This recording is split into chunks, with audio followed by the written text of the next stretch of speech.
පුතේ මේ අර මිස් ඇවිල්ලා. මිස් කිව්වේ? අර ඔයාගේ ඔෆිස් එකේ බොස් ඔව්. මෙහි ඇවිල්ලා. මේ දැන් ඔව්නේ.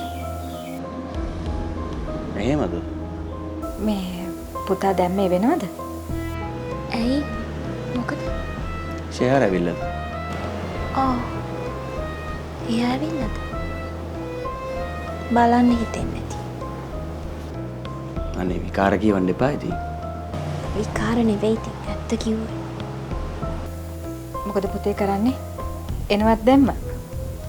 අම්ම මේ සහස් දෙන්නකො චුට්ටක්.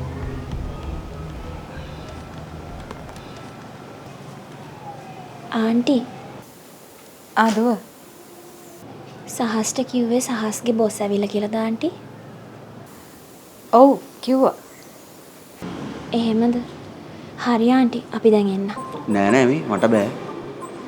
අපි එන්නම් ආන්ටි.